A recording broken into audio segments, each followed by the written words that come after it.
आज हम आ चुके हैं लेकर कक्षा 9 का फिजिक्स अध्याय 2 बल तथा गति के नियम यानी force and law of motion, जो कि हमारा पार्ट 4 होगा। आज हमने पिछले 3 वीडियो पार्ट 1, पार्ट 2 और पार्ट 3 बना रखा है। पार्ट 3 में हाल ही में हमने बात किया था न्यूटन की गति विषय द्वितीय नियम और उसमें कुछ आंकिक सवाल किया था, और आज हम बात करेंगे उसके कुछ व्यवहारिक उदाहरण जो कि न्यूटन की गति विषय द्वितीय नियम को इंगित करते हैं, चिन्हित करते हैं। चलिए लिखते हैं न्यूटन के गति विषयक द्वितीय नियम के व्यवहारिक उदाहरण। न्यूटन के गति विषयक द्वितीय नियम के कुछ व्यवहारिक उदाहरण, जैसे हमने न्यूटन के गति विषयक प्रथम नियम में कम से कम 5 या 6 उदाहरण दिए थे, वैसे आज हम बात करेंगे। जैसे अगर पहले नंबर की बात कर लेते हैं, पहले नंबर की बात करते हैं। जैसे अगर हम अक्सर देखते हैं कि कोई जब क्रिकेट या हम खुद क्रिकेट खेलते हैं जब, तो देखते हैं कि जब कोई फील्डर होता है यानी जो फील्डिंग करने वाले जो प्लेयर होते हैं वह कैच करते हैं, गेंद को पकड़ते हैं। जब उनके पास कैच आता है तो वह कैच करने के लिए अपने हाथों को आगे बढ़ाते हैं, परंतु गेंद उनके विपरीत दिशा में आता है, इसलिए उसको कंट्रोल करने के लिए, कैच पकड़ने के लिए अपने हाथों को कुछ पीछे खींचते हैं।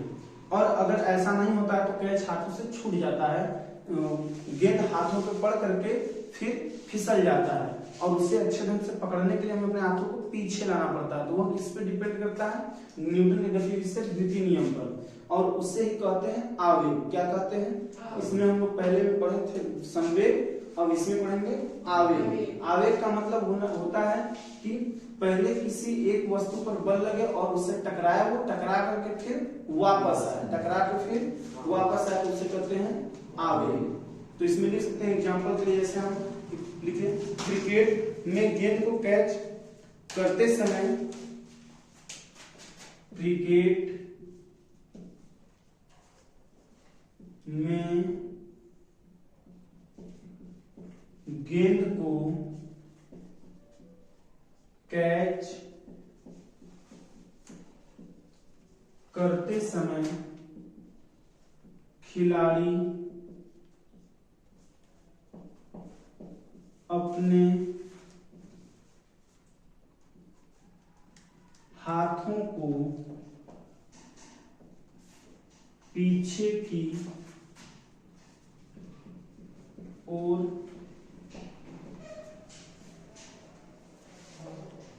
खिलाड़ी अपने हाथों को पीछे की ओर खींचता है, जिससे वह गेंद को कैच कर सके।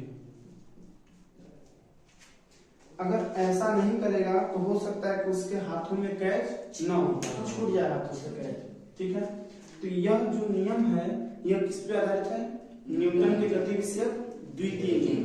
ठीक है, द्वितीय नियम पर। या दूसरे एग्जाम्पल की बात करते हैं। जैसे हम लोग अक्सर देखते हैं कि जो ऊंचा जंप करने वाला जो खिलाड़ी होता है, देखिए गद्दे पर क्या करता है, नीचे गद्दा लगा होता है या रबड़ का वैसा रबड़ बैंड टाइप का लगा होता है, तो उस पर क्या करते हैं, हम जंप करते हैं। तो कोई भी खिलाड़ी, कोई भी कूदने वाला जंपर जो है कूदता है उस पर, तो बहुत अधिक ऊंचाई तक जंप करता है। क्या करता है? एक बार धीरे से जंप करेगा तो बहुत ऊपर जाएगा, फिर आएगा तो फिर ऊपर जाएगा।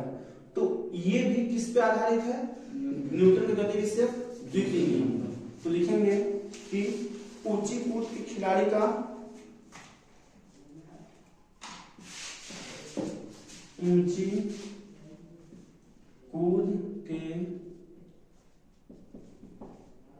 खिलाड़ी का ऊंची कूद के खिलाड़ी का गद्दे पर कूदना और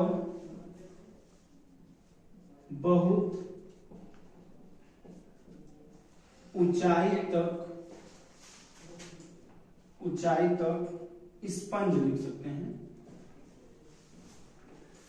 स्पंज करना, स्पंज करना, दिख रहा है ना? ठीक है।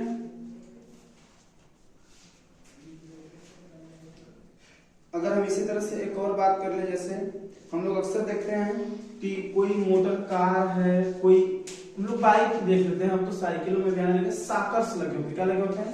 साकर्स। साकर्स लगे होने से क्या फायदा होता है कि उस पर जब कोई सवारी करता है बैठ करके, तो वो उबड़ खाबड़ सड़कें होने पे जो उनसे ठोकरें पता चलती हैं, उबड़ खाबड़ सड़कों पर हमें चलने बड़ा ठोकर लगता है गाड़ियों पे चलने के लिए, है ना? तो वो ठोकरों को क्या करता है? कंट्रोल करता है।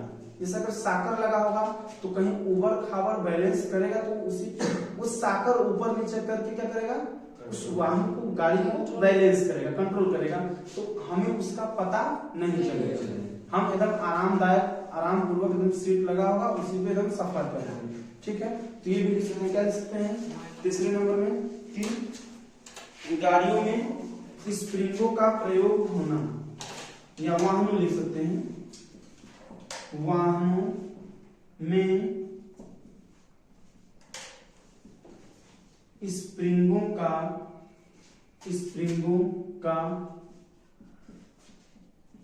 प्रयोग होना।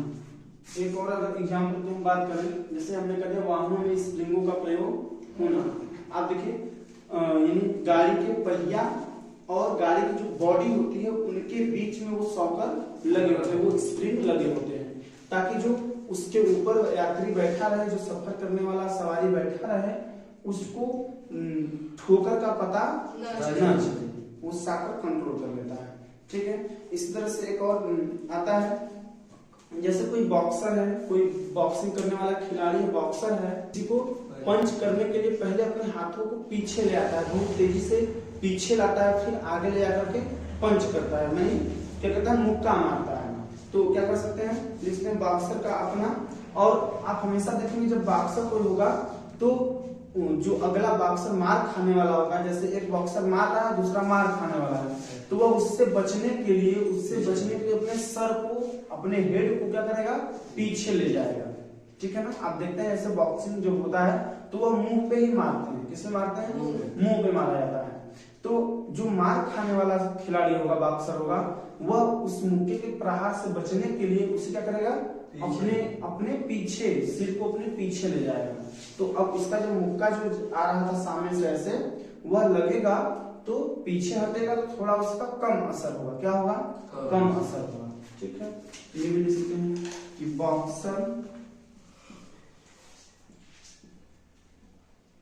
का पंच लगते समय अपने सिर को पीछे हटाना, ये रहे हमारे कुछ व्यवहारिक उदाहरण जो कि हम अपने दैनिक जीवन में अक्सर देखते रहते हैं कि ऐसा यदि हो रहा है तो न्यूटन के गति विषयक द्वितीय नियम से हो रहा है, उस पे आधारित ये घटना है। ठीक है, हो गया इतना। अब इसके बाद हम जैसे पहले नियम में, पहले नंबर विषयक नियम में पढ़े थे संवेग, वैसे ही इसमें द्वितीय में क्या पढ़ेंगे? आवेग। क्या पढ़ेंगे? आवेग। क्योंकि ये सब जितना एग्जाम्पल है सब आवेग की घटना पर आधारित है। किस पर आधारित है? आवेग की घटना। ठीक है, तो हम लोग हेडिंग बना लेते हैं, बल का आवेग। क्या बोलेंगे इसे? बल का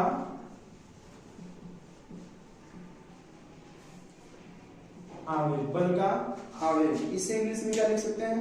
इम्पल्स ऑफ फोर्स। क्या लिख सकते हैं? इम्पल्स ऑफ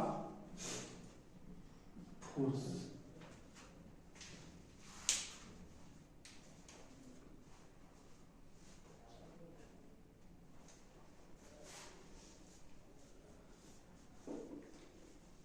इसका परिभाषा क्या कर सकते हैं? जैसे कहते हैं यदि किसी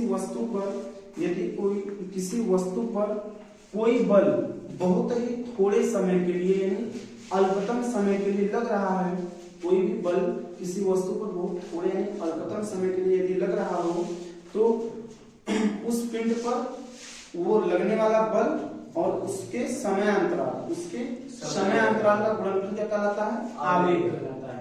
क्या कहलाता है? आवेग। उस वस्तु का आवेग कहलाता है या बल का आवेग कहलाता है। लेकिन यदि कोई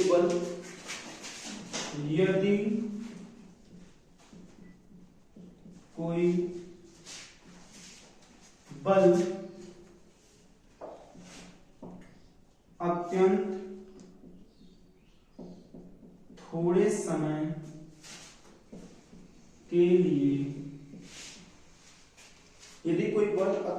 समय के लिए किसी पिंड पर लगता है तो किसी पिंड पर लगता है तो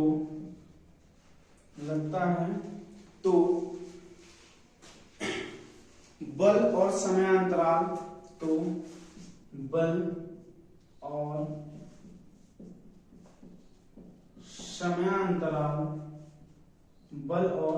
समयांतराल के गुणनफल को बल का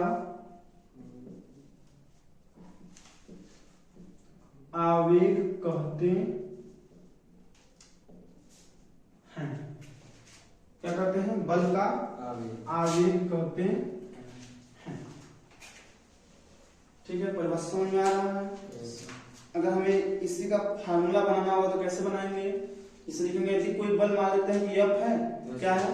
कोई बल F है और थोड़ा जो अत्यंत समय होगा क्या है? स्मॉल t है। थोड़े समय स्मॉल t में कोई वस्तु पर कार्य कर रहा है, जो बल है मान लेते हैं यदि कोई बल F किसी वस्तु पर थोड़े समय t के लिए कार्यरत है तो उस वस्तु पर उत्पन्न बल का आवेग तो उस वस्तु पर आवेग, अच्छा आवेग को आई से दिखाते हैं। ठीक है, किससे प्रदर्शित करते हैं? आई से। आवेग आई बराबर क्या बन जाएगा हमारा? बोले हैं बल बोलते हैं समयांतराल यानी F इंटू टी। अब समयांतराल को हम टी या डेल्टा टी भी करते हैं, F इंटू डेल्टा टी। क्या करते हैं? आवेग आई बराबर F इंटू डेल्टा टी। अच्छा, आवेग कैसी राशि है भैया, कौन बताएगा? सदिश राशि। सदिश राशि। आवेग कैसी राशि है? सदिश राशि। यहाँ हम लिखेंगे नीचे इसके कि आवेग एक सदिश राशि है। अच्छा, आवेग तो सदिश राशि हो गया, लेकिन इसका मात्रक क्या होगा? अब इसका मात्रक देखिए यहाँ न्यूटन इंटू सेकेंड होगा ना। न्यूटन इंटू सेकेंड कहेंगे या क्या कह सकते हैं? देखिए इसका मात्रक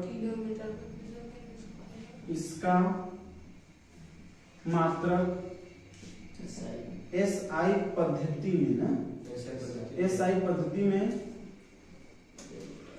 न्यूटन इंटू सेकंड होता है तथा MKS पद्धति में क्या कहेंगे? देखिए न्यूटन को हमने क्या कहा था? केजी इंटू मीटर प्रति सेकेंड स्क्वायर और फिर इंटू सेकेंड, तो एक सेकंड से कट गया, तो हमारा क्या बन जाएगा, केजी इंटू मीटर प्रति सेकेंड। क्या बन जाएगा, केजी इंटू मीटर प्रति सेकेंड होता है या होगा। ठीक है, संवेग भी पढ़ लिया पहले वाले नियम में, दूसरे में आवेग पढ़ लिया। अब संवेग तथा आवेग के बीच में क्या रिलेशन है, क्या संबंध है, उसको भी देख लेते हैं। ठीक है,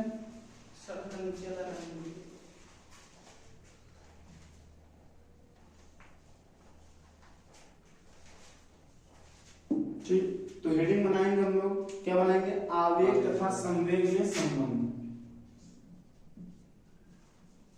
आवेग तथा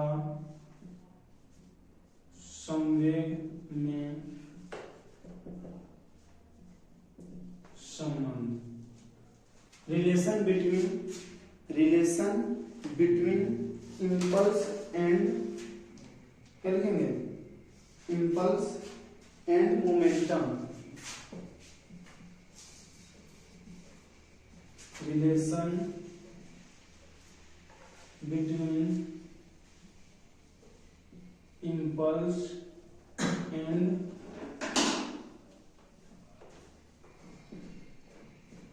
momentum। ठीक है, हमने पिछले वीडियो में बनाया है, हमने बता रखा है पिछले वाले पार्ट में कि जो हमारा संवेग होता है वह क्या होता है, P बराबर m इंटू भी।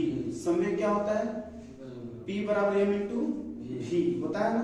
और आगे यहाँ मैंने बताया क्या होता है, F इंटू डेल्टा T। ठीक है, तो न्यूटन के द्वितीय नियम से हमने ऐसे लिखेंगे कि न्यूटन के द्वितीय नियम से, अभी द्वितीय नियम से हाल ही में हमने पिछले वीडियो में क्या किया था कि F बराबर m इंटू ए, F बराबर m इंटू ए, ये आपने भी ज्ञात किया था, सूत्र बनाया था, निगमन किया था। तो ये होता है F बराबर m इंटू ए, या इसी को हम कहते हैं, या F बराबर m इंटू ए को कहते हैं कि क्या कहते हैं, delta v upon delta T. कह रहे थे ना, डेल्टा v का मतलब क्या है, वेग परिवर्तन, प्रारंभ अंतिम वेग माइनस प्रारंभिक वेग, अंतिम वेग माइनस प्रारंभिक वेग। इसे हम क्या बना लेंगे, इक्वेशन फर्स्ट बना लेंगे, समीकरण फर्स्ट। ठीक है, और अभी हमने आवेग की परिभाषा से क्या किया था, आवेग की परिभाषा से क्या किया था, I बराबर F इंटू डेल्टा टी। ठीक है, I बराबर F इंटू डेल्टा टी, और इसको क्या लिख सकते हैं, I बराबर F इंटू डेल्टा टी को। अब समीकरण ये सेकेंड हो गया हमारा। ठीक है ना, अब इनमें देखिए दोनों में F भी हमें मिल रहा है और दोनों में डेल्टा टी भी मिल रहा है। तो कहीं ना कहीं यहाँ देखिए डेल्टा टी क्या है, बटे में है, यहाँ देखिए गुणा में है, यहाँ भाग में, यहाँ गुणा में है, तो हमारा जरूर कटेगा। तो इसे क्या करेंगे, हल करना था, समीकरण एक तथा समीकरण दो, या किसी एक समीकरण में समीकरण दो का मान रख देते हैं। देखिए जैसे अगर हम कह दें कि समीकरण एक में F बराबर इतना है, तो समीकरण दो में समीकरण एक का मान रख देते हैं। क्या करते हैं, समीकरण सेकेंड में समीकरण फर्स्ट को रखने पर, तो जब हम समीकरण दो हमारा कौन सा है, I बराबर F इंटू डेल्टा टी, तो हमने F की जगह पर क्या भर दिया, m into delta v upon delta T, और इंटू में डेल्टा टी, ये I बराबर, तो हमारा ये कट गया, तो क्या बनेगा, I बराबर m into delta v। T से टिका तो क्या बचेगा, डेल्टा v। I बराबर m इंटू डेल्टा v, यही बचेगा, तो और क्या बचेगा। ठीक है, और यहाँ लिखेंगे, जहाँ में क्या लिखेंगे, I क्या है, आवेग है। ठीक है, I क्या है, आवेग है, और हमारा m क्या है, द्रव्यमान है, और डेल्टा v क्या है, वस्तु में संवेग परिवर्तन है। क्या है, संवेग परिवर्तन है। तो हम क्या लिख सकते हैं यहाँ पे, जहां में जहां में आई क्या है भैया, आवेग, एम क्या है, वस्तु का द्रव्यमान है, और हमारा डेल्टा भी क्या है, वस्तु में संवेग परिवर्तन है। ठीक है, अतः हम कह सकते हैं कि आवेग बराबर द्रव्यमान गुणित संवेग परिवर्तन। ठीक है, ये हम ऐसे लिख सकते हैं फार्मूला परिभाषा। ठीक है ना, यानी इनके बीच दोनों आवेग था संवेग। आवेग देखिए यहाँ पे आवेग हो गया और ये संवेग। तो जो हमारा आवेग होता है वस्तु के संवेग का द्रव्यमान, और संवेग का क्या होता है, गुणनफल होता है, गुणनफल के बराबर होता है। कह सकते हैं कि जो हमारा वस्तु का आवेग है वह संवेग परिवर्तन तथा द्रव्यमान के गुणनफल के बराबर होता है। क्या कह सकते हैं कि किसी वस्तु पर उत्पन्न आवेग उसमें संवेग परिवर्तन की दर या संवेग परिवर्तन तथा उस वस्तु के द्रव्यमान के गुणनफल के बराबर होता है। ठीक है, हो जाएगा इतना। चलिए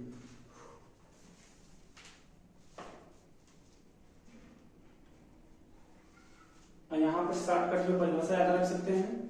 शॉर्टकट में परिभाषा क्या रख सकते हैं कि लिख सकते हैं संवेग परिवर्तन की दर, संवेग परिवर्तन की दर आवेग कहलाती है। ठीक है, संवेग परिवर्तन की दर आवेग कहलाती है। 7 मिनट में समझ लीजिए। ठीक है, अब हम कुछ एग्जांपल क्वेश्चन देख लेते हैं। ठीक है मेरा,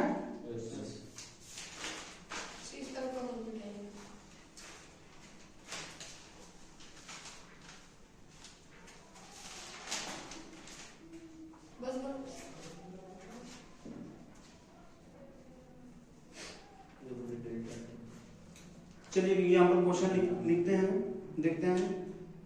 बोला 4 किग्रा द्रव्यमान की 4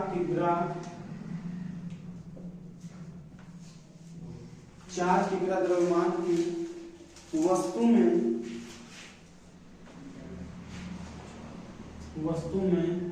5 मीटर प्रति सेकेंड का वेग परिवर्तन करने के लिए 5 मीटर पर सेकेंड 4 किग्रा द्रव्यमान की वस्तु में 5 मीटर पर सेकेंड मीटर पर सेकेंड का वेग परिवर्तन करने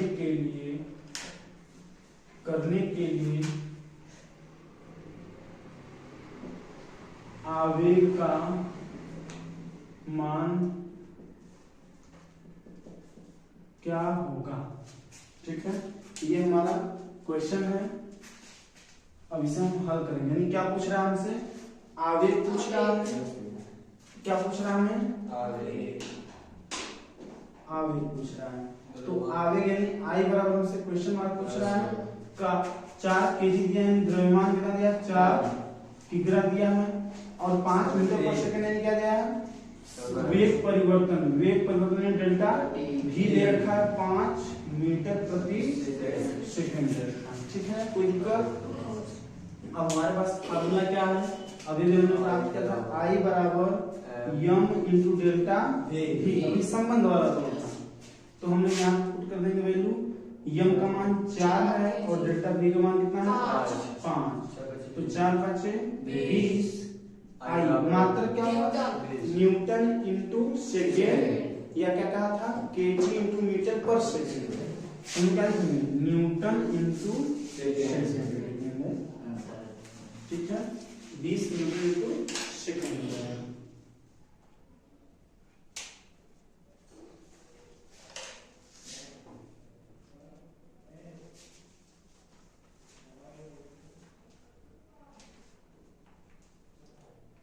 हुआ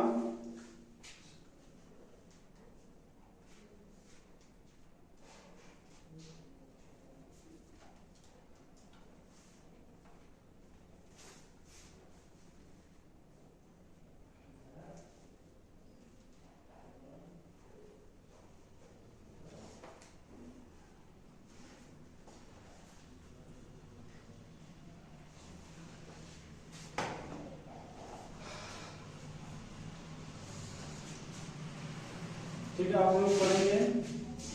अब इस एग्जाम्पल से अच्छे से समझ में आ गया होगा। ठीक है,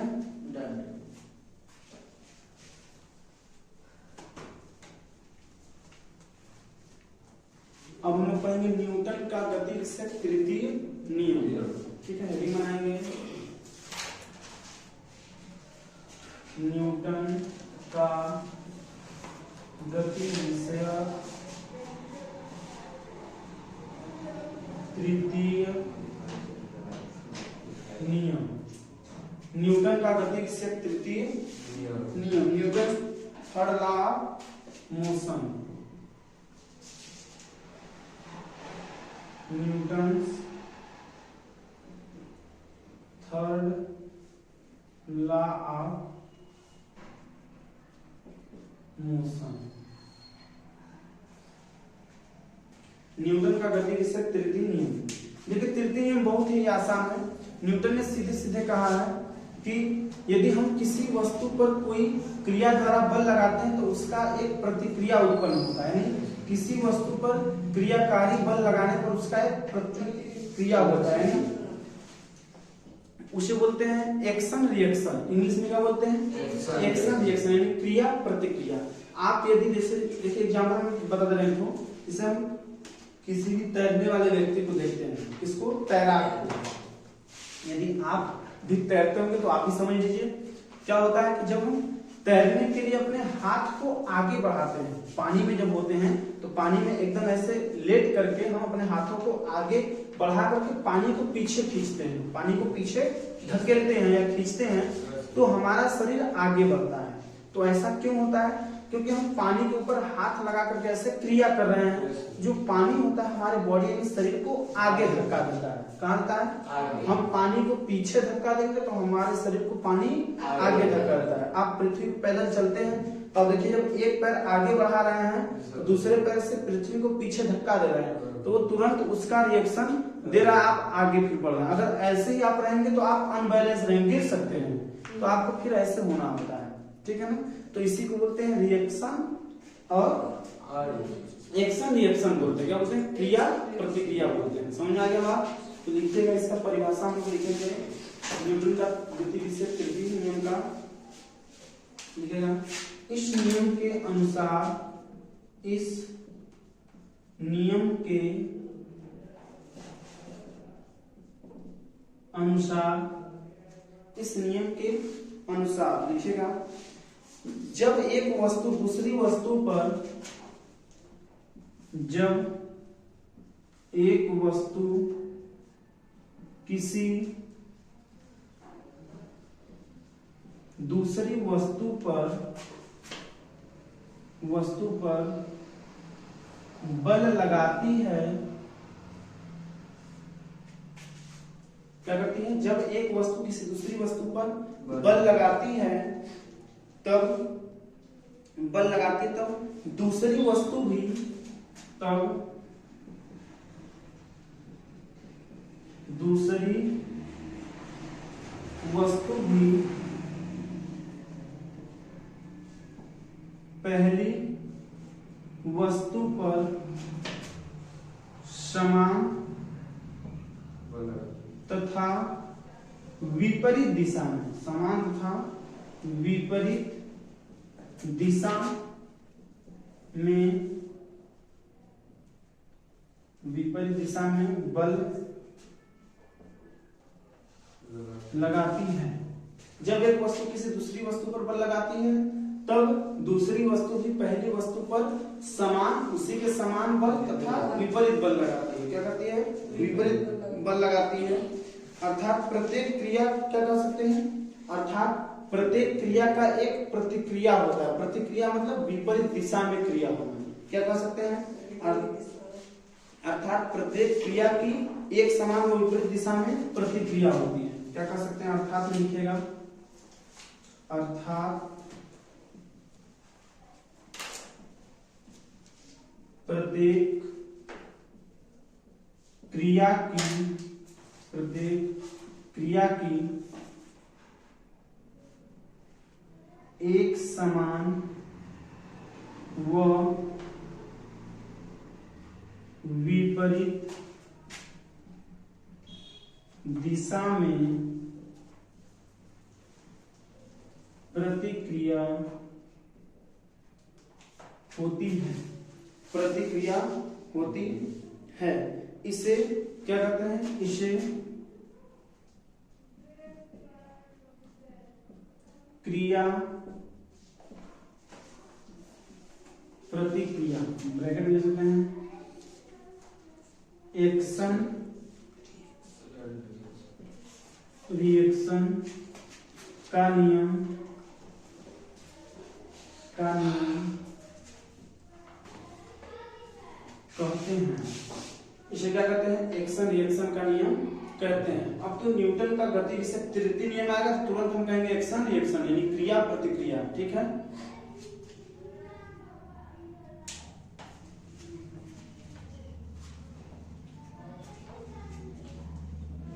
अब इसे हम अगर कहें कि इसका फार्मूला क्या बन सकता है तो हम लिख सकते हैं, माना ए व बी दो, माना ए व बी दो पिंड, माना कैपिटल ए व कैपिटल बी दो एक दूसरे पर बल आरोपित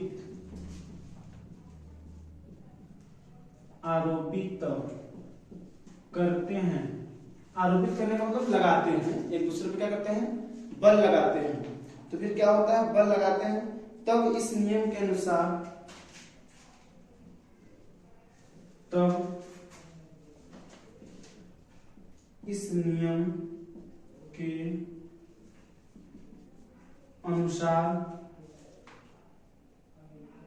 ए द्वारा बी पर आरोपित बल, ए द्वारा बी पर आरोपित बल, ए द्वारा क्या हो जाएगा? बी पर आरोपित बल बराबर पिंड बी द्वारा, ए द्वारा बी पर आरोपित बल बराबर क्या हो जाएगा? बी द्वारा ए पर आरोपित बल, यानी जितना बल वस्तु ए वाला बी पर लगाएगा उतना ही बल वस्तु बी वाला भी ए पर लगाएगा, बट एक किसी एक का दिशा विपरीत होगा। तो हम कह सकते हैं कि बल मान लीजिए यफ लग रहा है, यफ ए से बी की ओर लग रहा है, यफ ए बी बराबर दूसरा क्या कर रहा है? यफ बी द्वारा ए पर लग रहा है, तो बी से ए पर लगा तो यफ बी ए, लेकिन इनकी दिशा विपरीत है, यहां लगा देंगे माइनस। ठीक है, आ रहा समझ में? दिख रहा है जी?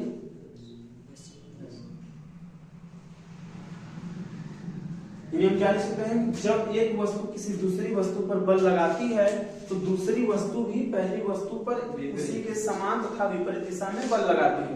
अर्थात कह सकते हैं कि प्रत्येक क्रिया की एक समान तथा विपरीत दिशा में प्रतिक्रिया होती है और इसे क्रिया प्रतिक्रिया का या एक्शन रिएक्शन का नियम कहते हैं। अगर हम मान लें कि कोई वस्तु ए और बी दो वस्तुएं हैं और वस्तु ए बी वाले पर बल लगाता है तो उसी के समान तथा विपरीत दिशा में वस्तु बी भी ए वाले पर बल लगाएगा। ठीक है, तो हम कह सकते हैं कि ए द्वारा बी पर आरोपित बल बराबर बी द्वारा ए पर आरोपित बल, यानी एफ ए बी बराबर एफ बी ए, लेकिन ये एफ बी ए क्या होगा?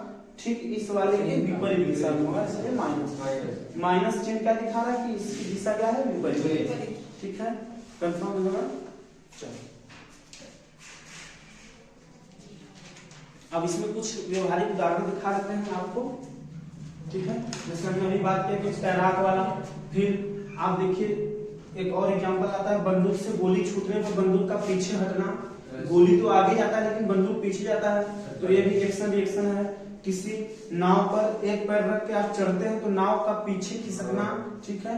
या नाव से उतरते समय भी आप दोनों पैर से थोड़ी कूदेंगे, एक पैर कोई नीचे रखता है एक पैर ऊपर रखता है तो नाव को झटका लगता है, नाव थोड़ा सा पीछे होता है, अपने मूल स्थान से पीछे हट जाता है, ठीक है।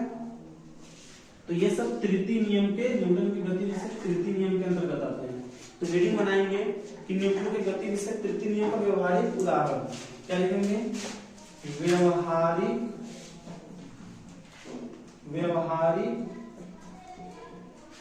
उदाहरण किस पर?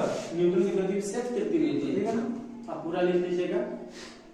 जैसे हम पहले नंबर की बात कर लेते हैं, बंदूक से गोली छूटने पर बंदूक का पीछे हटना। बंदूक से गोली छूटने पर बंदूक का पीछे की ओर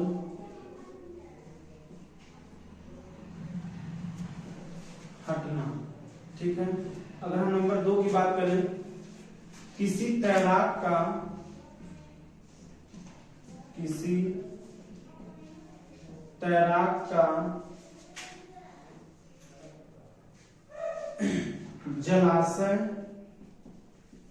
जलाशय में तैरना। फिर लिख सकते हैं, एक और लिख सकते हैं, जैसे नाव पर एक पैर के साथ चढ़ते या उतरते समय नाव का थोड़ा सा पीछे हट जाना, नाव का पीछे हट जाना। बंदूक से गोली छूटने पर बंदूक का पीछे की ओर हटना, किसी तैराक का जलाशय में तैरना, और फिर कर सकते हैं कि नाव पर एक पैर के साथ कोई एक पैर रख के चढ़ रहा है या उस पे से उतर रहा है कोई व्यक्ति, तो उस नाव का थोड़ा सा पीछे हट जाना, ठीक है। ठीक है, इसके व्यवहारिक उदाहरण है। फिर उसके बाद एक कह सकते हैं कि इसमें एक और इंपॉर्टेंट रहा है, कुएं से जल खींचना। आप लोग कुएं से जल खींचे हैं ना, कुएं से जल खींचे तो आप देखिए जब तक जल के अंदर बाल्टी डूबी होती है कितना हल्का लगता है, कितना हल्का लगता है, और जैसे ही जल के ऊपर आता है फिर उसका ज्यादा भार लगने लगता है, ज्यादा बल लगने लगता है, ठीक है ना। तो अब पहले हम लोग नीचे छोड़े, पहले बाल्टी को नीचे छोड़े घिरनी पर से, फिर घिरनी के सहारे खींच रहे हैं, तो ये भी क्या है, कुएं से जल खींचना। क्या हो जाएगा? कुएं से जल खींचना, ठीक है। ऐसे ही और भी कई सारे हैं, इतना इंपॉर्टेंट है, लिख लेंगे। अब तीसरे नंबर में आता है रेखीय संवेग संरक्षण का सिद्धांत। इसमें क्या आता है? इसमें रेखीय संवेग संरक्षण का सिद्धांत, ठीक है। अब इसे आज नहीं, हम अगले वीडियो में बनाएंगे, आगे पढ़ेंगे, ठीक है। और रेखीय संवेग संरक्षण का सिद्धांत पढ़ेंगे, उसके बाद कुछ न्यूमेरिकल सबूत देखेंगे, और इसी के साथ ये हमारा टॉपिक खत्म होगा, ठीक है। उम्मीद है कि आप लोग को अच्छा लगा होगा मेरा वीडियो। आप कमेंट सेक्शन में जरूर बताएं, और अधिक से अधिक मात्रा में लाइक करें, शेयर करें, और हमारे चैनल को सब्सक्राइब करें। तब तक के लिए नमस्कार, जय हिंद, जय माता।